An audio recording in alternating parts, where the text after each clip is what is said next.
So as a lot of people who followed me for a while might know, I used to do a lot of vlogs. You don't want scratches, okay. And I used to post more about me being at the barn. Over the last few years, I've kind of stopped doing that because a lot of my day-to-day life with the horses is just doing the regular care, like picking up their poop that they constantly make. This is just from, like, I cleaned this yesterday. That's just how much horses poop. And I figured that people would find it boring because a lot of the stuff that we see online is just all about riding and training and doing like the exciting stuff with horses and not the everyday care, because a lot of people who have horses have them on full board. But I've decided I'm going to try to start vlogging more, even if it's stuff that people find less interesting, because that's just what my day-to-day life is.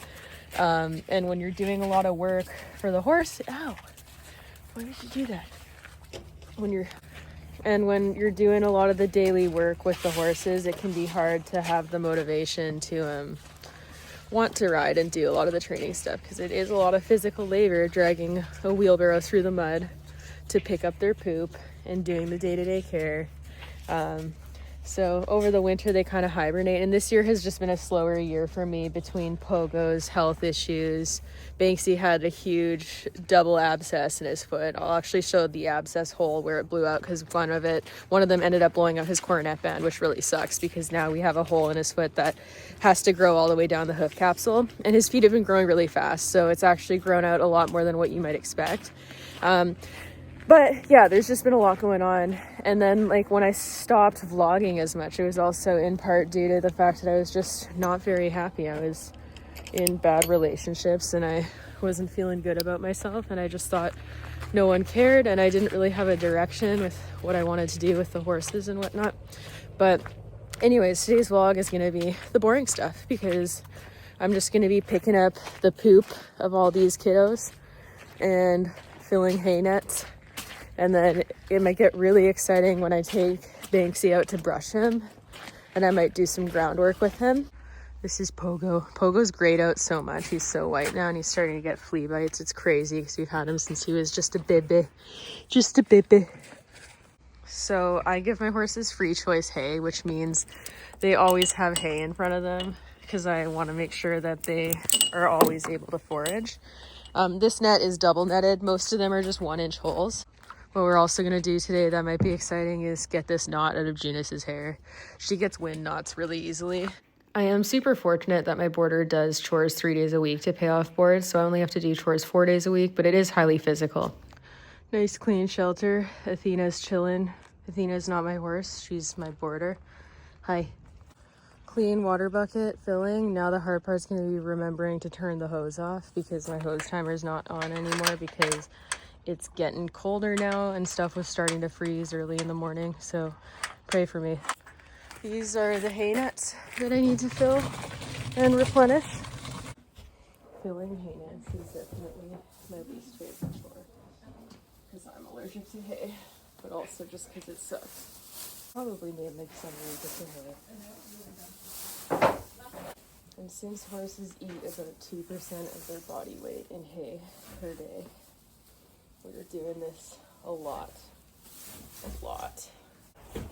2,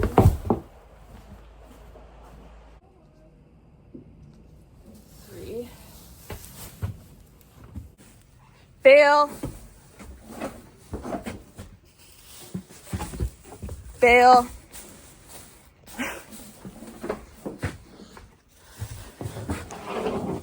And bail. Oops. Come on. Whoop. I only did 3 because they still have 2 extra nets plus their round bail, so that should be good. I like to make sure there's at least a net per horse. Athena's taking a nap and someone pooped in there immediately. What the heck? Net 1, net 2, 1 more to go. So next we're gonna do supplement prepping. My horses are on a forage-based diet, so they really only get supplements to balance the minerals that their hay does not have. So Milo has Magnachrome and the Omniety from Mad Barn, and then I also have Biotin that is also from Mad Barn. All of my supplements are from Mad Barn. I really like their stuff, and it's just really easy because it's free shipping for any order over $40, which is really easy to do if you're ordering supplements. So I have the Omniety for everybody, and then the Magnachrome and Omniety for Milo, and then I put in chasteberry for Milo because that helps with horses who have sugar sensitivities, or so they say. And then Milo also gets Jiagulin, which is it's to help with the hoof circulation because he's had cases of subclinical laminitis in the past. And then everyone gets salt. They also have loose salt and a salt lick out in the field, but horses don't tend to eat enough salt if you just leave it to them. So I put in as much salt as they will eat because if I make it too salty, they won't eat it. And then I just put them in these little pre-made containers and keep them separate. The reason why Milo gets a separate shelf than Banksy and Pogo do is because he gets different types of supplements. And then my Mustang girlies just get the Omniety because their hooves and whatnot are literally perfect, and they're engineered to literally be the most best horses because natural selection really be doing the most. I try to prep enough for several days because it just makes my life a lot easier. So I do that here where I've prepped Banksy and Pogo supplements, and I've prepped like 12 of Milo's supplements, so that will last for 12 days. And then we just have to sweep up all the stuff that I spilled after, and then that's that. So it takes me like probably 20 to 30 minutes to get all this done, and then it saves me time in the long run, which is really great. And then next we're gonna make their little snackety snacks. So this is for Banksy. Oh, it's okay. Ho, ho, ho, ho, ho. Fine. Nope, you don't need to touch him. I'm feeling very nervous today because there's a pony. It's not that scary. It's literally just a pony. Pony baloney. I always feed hay, and I usually give them their dinner, or whatever you want to call it, lunch, whenever they come out.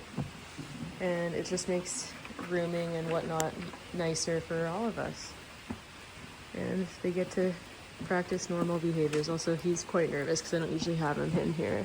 The heaters are on, and there's a new pony right there, and he's just small enough that he's like, I don't know what that is, so he's nervous.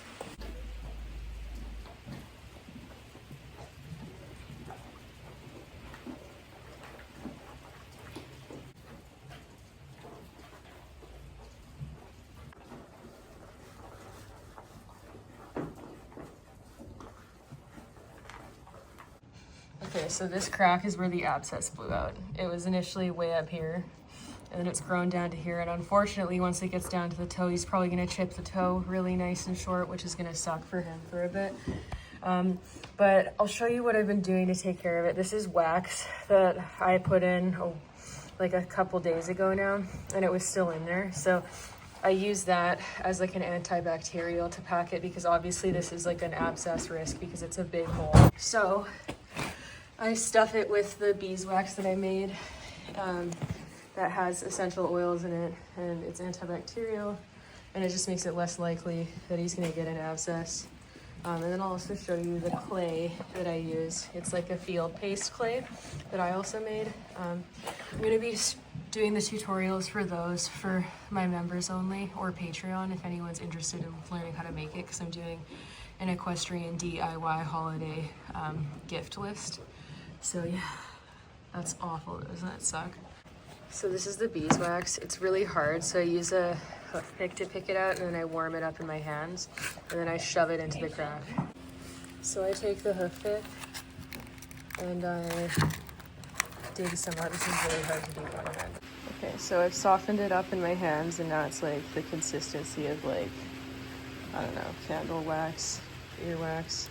And then we're gonna shove it into here, like so. Use the hoof pick to get it in there. Shove it like way down in there. This of course is after cleaning out that hole. So shove it in there again.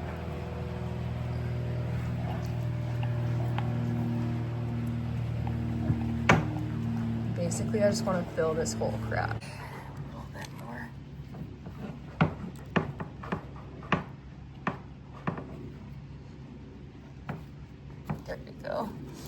Another thing that's nice too is the wax kind of repels water. So now you can see that his crack's full of it. And then this is the wax that I make.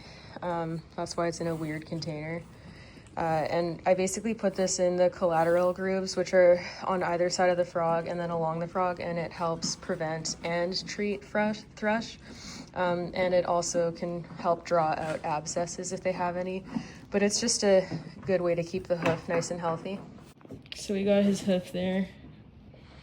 And I've picked out the dirt, and then we're just gonna shove that in there, in the cracks.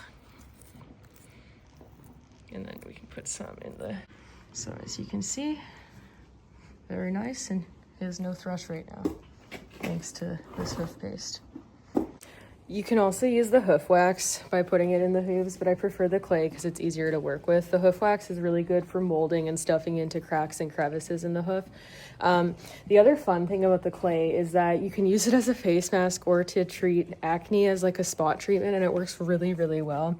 Obviously don't use the same one you have down at the barn that you stick dirty horse fingers into, because then it might not work as well. But I use it too, so it's kind of a two birds, one stone thing. I just make a little extra and I use it for me. Are you scared? You're okay. I was gonna do groundwork with Banksy, but I'm running low on time and I still have to walk Phoebe before I go to my client. So we have Milo out to treat his feet and give him a little brush. We've got Milo's supplement snack. There you go.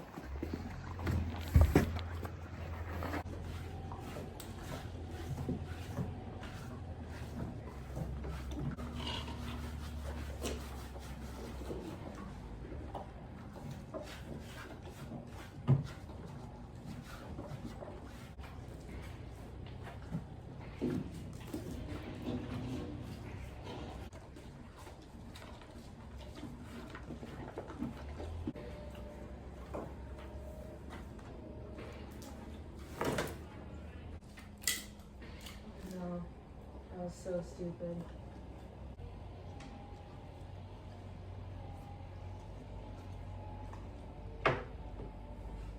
We got Milo in his kicks, his skate boots. We got his shoes pulled off because I had him glue on to help bring his heel up and build more sole depth because he had a metabolic flare up over the spring. You know, he's barefoot again, so I'm just periodically putting his boots on to help him adjust more slowly to being on this pressure. The hard pack is a lot harder on my feet. So I'm running short on time and I have to take Miss Phoebe for a walk. So before I have to go to my client. So I'm not going to be able to detangle Junus's mane on this vlog, but this is why I have a harder time doing barn vlogs, because everything's so busy. If I could afford to have someone just follow me around with a camera and then edit for me, the amount of content I could make would be through the roof. But man, life do be life in me right now. I had a meeting for my book for the marketing for it, because it's being published April 28th. And that was really exciting. So I did that this morning, and then I did some editing, and then I've done chores all day. And now I'm gonna go walk Phoebe and go and see my client after that. So anyways, that's my barn vlog of the reality of what chores look like day to day, other than the meal prepping for the horses isn't a daily chore, because that's the whole point of meal prepping. But that's life.